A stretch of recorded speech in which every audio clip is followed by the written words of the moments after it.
Welcome, UCL fans, to the playoff review for the United Championship League.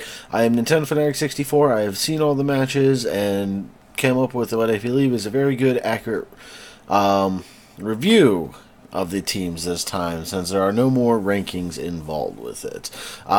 So this week we had only two matches that took place. We had the St. Louis Rampardos, number one seed of the team of the league, taking on the New York Yankees, and we also had the Bronx Bearticks taking on the Newcastle Nido Kings. Now, in week two, when these four teams met, then was the St. Louis Rampardos and the Bronx Bearticks coming out on top. Did history repeat?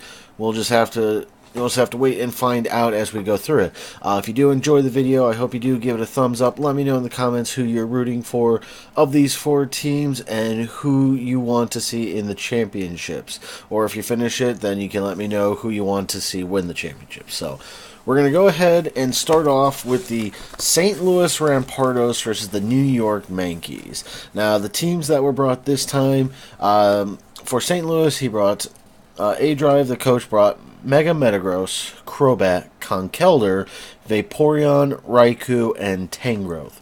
And for Shady and the New York Yankees, he brought Infernape, Landorus T, Mew, Milotic, Blissey, and Jolteon. And this match actually went down to timer decision.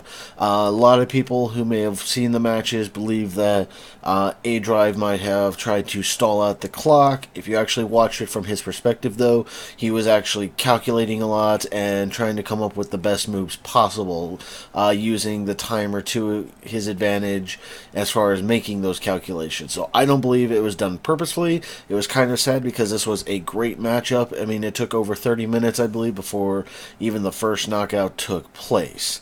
So the winner by timer decision was the St. Louis Rampardos, and it was a 5-2 match for it.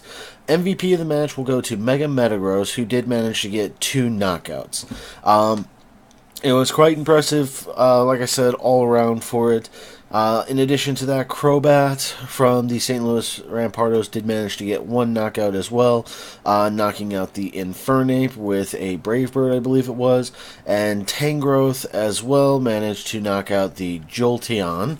Otherwise, the Mega Metagross, though not getting the kills with an actually attacking move, both Pokemon that it took out, which was the Mew and the Milotic, fell to toxic damage that were delivered from Metagross himself for it. So with that, the St. Louis Rampardos and their coach, A-Drive, are moving on to the championship match next weekend. Now, who they will end up facing was determined by the winner of the Bronx Bearticks and the Newcastle Nido Kings. Now, like I said, first time around these two teams, it came to the Bronx Bearticks winning. And it was, in this match, was a 5-0 victory in favor of the Bronx Bearticks. Was a very similar strategy, especially at the end, that we saw for Joey Pokieam, coach of the Bronx Bearticks, taking out Patters and the Newcastle Nido Kings. MVP of the match goes to Reuniclus once again, this time only getting 3 knockouts. In the first meeting, Reuniclus actually managed to get 4 knockouts for it. The only Pokemon that Joey Pokieam and the Bronx Bearticks lost was the Manaphy, who did manage to fall to the Magneton. The teams that were brought also from the Bronx Bearticks was Rhydon, Ampharos, Weavile, who also did get a knockout. The Manaphy did get a knockout before it was knocked out. The Tornadus Tornadus T, as well as the Reuniclus, which, as I mentioned, got 3 knockouts. For the Newcastle Nido Kings, their MVP of the match, you could say, was Magneton, who only did get a single kill. The only kill for the team. He also brought Scrafty, Staraptor, Venusaur, which of course was his Mega, Arcanine, and Slowbro. So, I was hoping it was going to be a little bit of a closer match than it was, but the Bronx Bearticks just outplayed and outmaneuvered the Newcastle Nido Kings. So, next week, or this weekend I should say, the championship match for the first season of the UCL will be taking place, as we have the St. Louis Rampardos taking on the Bronx Bearticks. Now, the last time these two teams met, it was in favor for the St. Louis Rampardos, and I'm going to actually go back through my notes notes to figure out when they met last, so give me 1 second here. But I know it was later on in the season for it, because that was sweet. Sorry for all this. I'm just wasn't. If you hear the pages turning, that's me going through my pages trying to figure out when they met. Because as I said, I've been keeping track of all the rankings, all the notes, like keeping track all the battles that take place. And I just found it. They fought in week 10 before. The winner then, in a 3-0 victory, was St. Louis, with their MVP being Conkelder. Now, the teams that were brought before, we had Mega Metagross, Conkelder, Kecleon, Raikou, Vaporeon, and Golurk from St. Louis Rampardos. And on the Bronx Bearticks, Weavile, Manaphy, Reuniclus, Audino, Rhydon, and Amoonguss.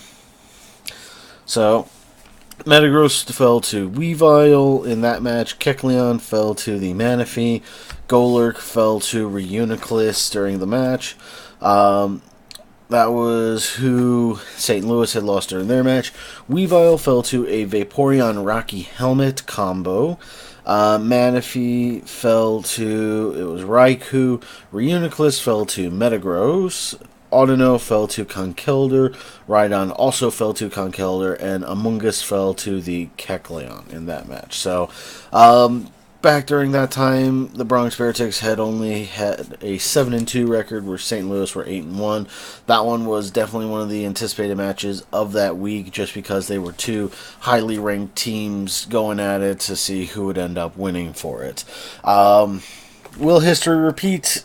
If this week was any indication, it might, but I believe that, the coach for the Bronx Bearticks, Joey Pokeyame, with being the brilliant strategist that he is, will definitely bring a more revamped team, preparing properly for the Mega Metagross, which, if I remember correctly, during that week, took it out with a Focus Sash counter Weavile, but at the same time sacrificing his Weavile practically in order just to knock out the biggest threat that the St. Louis Rampardos have, which is that Mega Metagross. I mean, not including postseason with the playoffs, it managed to get 30 knockouts this entire season, more than any other Mon out there. So, it will be very interesting. I cannot wait to see who will become the first champion of the UCL.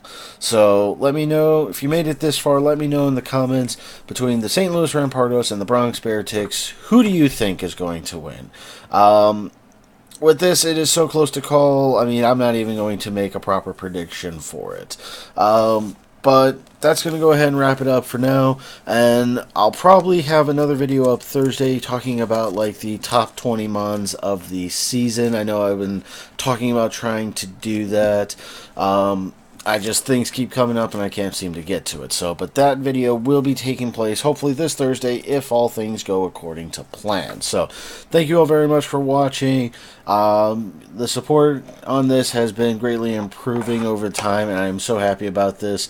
And again, if you want me to become the official UCL news person, whatever you want to call it, tweet at them, let them know that you've been watching me, and you want to see me become official for next season. But that's going to go ahead and wrap this up for now. Thank you all again for watching, and I will see you all next time. Take care and good night.